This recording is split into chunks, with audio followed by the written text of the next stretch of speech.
Give me your opinion on the state of R&B right now. Well, R&B right now, the thing is, music changes. You know, and music has changed.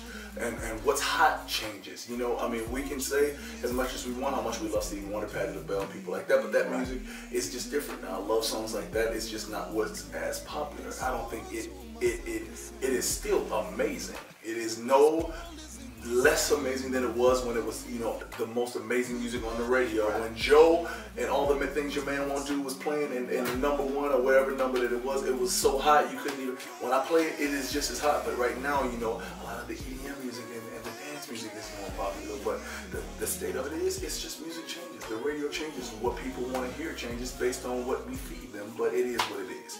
But I think that is just as hot when you hear Jodeci and them doing the ooh yeahs in the background. I think it's still amazing music, but it just all has a time. Yeah, nothing lasts forever in those markets, you know. But I do think it's coming back around. Oh yeah, definitely. You know, a lot of people, they always say, well, you gotta have a rapper to make this R&B song pop. You know what I'm saying? I don't think that's true. I think you just have to have an amazing song to make an amazing song pop. You know, you have good songs. Miguel, what's the song that went really big for Miguel? How Many Drinks? No, the other one. The other Sure one. Thing? No, the other one that really made Miguel. Y'all know that song I'm talking about. Adorn? Yeah. Adorn was like, I heard Adorn, and when I first heard Adorn, I would have never expected Adorn to do what Adorn did. I mean, it didn't have a rap on it. It wasn't EDM music. It was R&B. It had an old school flavor. It was very simple, which seems to be what makes music, you know, a lot more popular. It was very simple. It had a couple, like 2 or 3 harmonies in the background. Every now and then, that was just all. It wasn't even, you know, and it wasn't. There was no cookie cut or nothing. But it was a great song. It worked for a time, and it wasn't even what was going on at the time. You know what I'm saying? But it was a huge song for him. So no, you ain't gotta have a rapper. I think that you just have songs and you have what people want to hear, and then you have what the radio and people want to hear at radio, because that's what when they play a song. Well, when you hear a song 50 million times, you get to a point where whether you like it or not, you start singing it. And when it's simple like that, that's it. Like when Mama came out from Boyz II Men, whether you liked Mama or not, you ended up loving Mama. It was just because every time you turn it around, they was playing Mama. Whether it was Mother's Day or Father's Day, they still played Mama. There you go. You know, me being, you know, the promotions manager for H-Town, you know, we do a lot of traveling, touring with different groups and stuff. I am a 100% fan of H-Town. I just remember listening to H-Town, so yes, I'm a fan. I mean, dude, who do you see yourself going on tour with? Anybody. Because calls out. Well, the thing is, it's just that, you know, it differs. There are people that don't match you up because of the way you sing and because of the, you know, style. And a lot of people, it's so funny that a lot of people, I guess, put me in the same category as Tank. Yeah. You know, they always say that we have a lot of, and I've heard songs like he does that one song, Sex, Love, and Pain. And when I really heard that, I said, you know what, I understand what it is that they say. You know, we do think alike, and we do have pretty much the same range and things like that. So think alike vocally sometimes. So I see it, you know, but you know, different artists. I can see opening up for a Miguel or doing you know, or doing a female tour, you know, doing on something like, I wouldn't mind opening up for a Christina. You know, I've opened up for Patti LaBelle, you know, so it could just be anybody. I'm down to just do it with any artist. Yeah, that's what's up, man.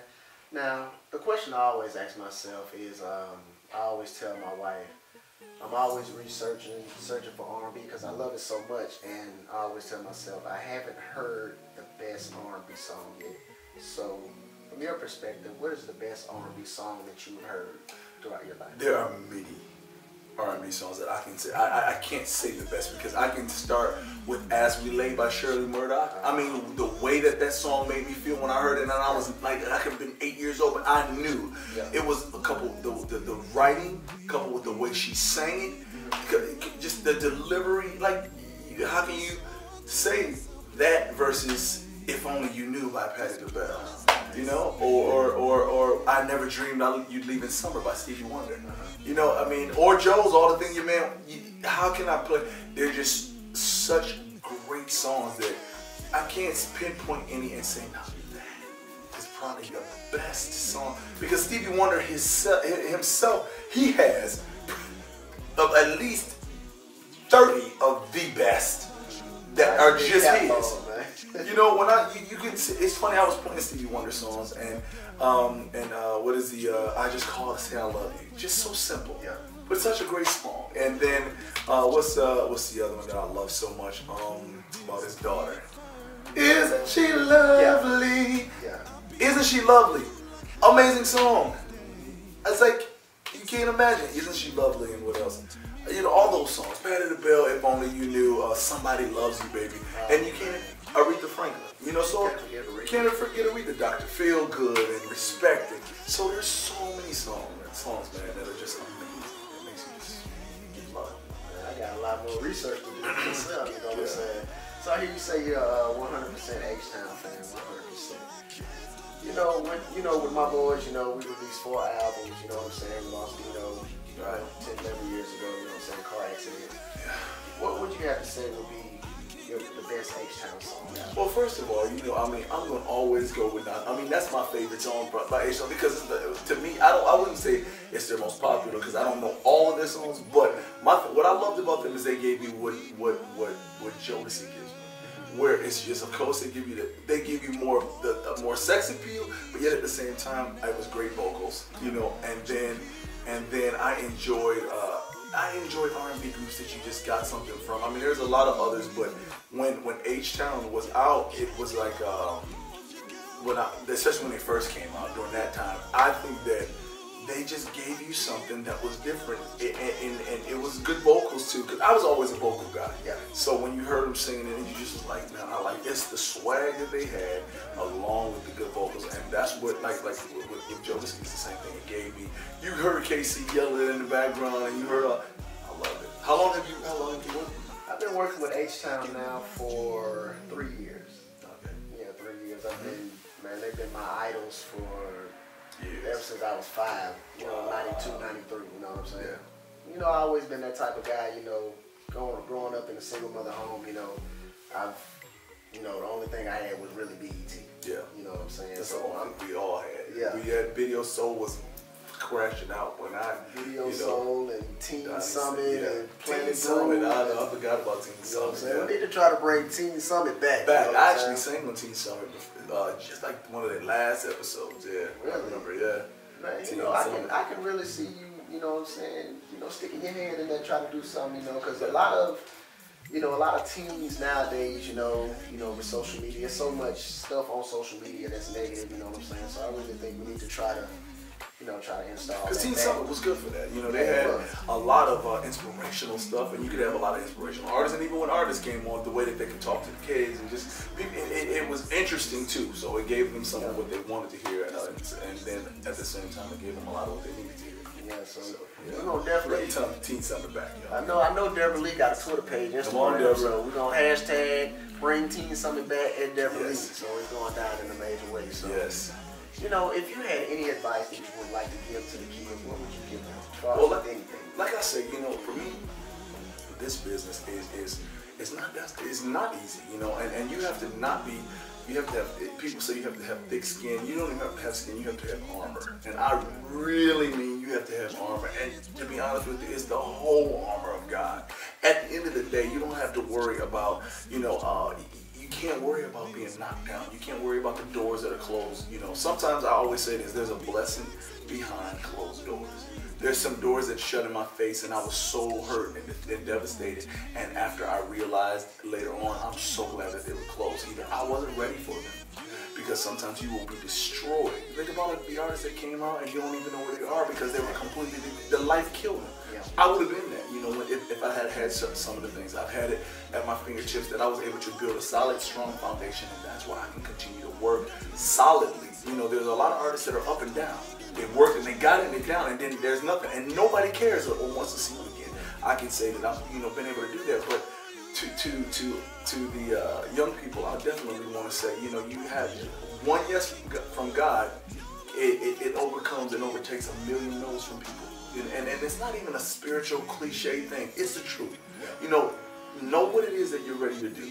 Know what your dream is, and be ready to do that like it's your last time, even when you make it to the Grammys, even when you have 20 Grammys. And remember the time when you were in your bedroom with the brush singing in the mirror.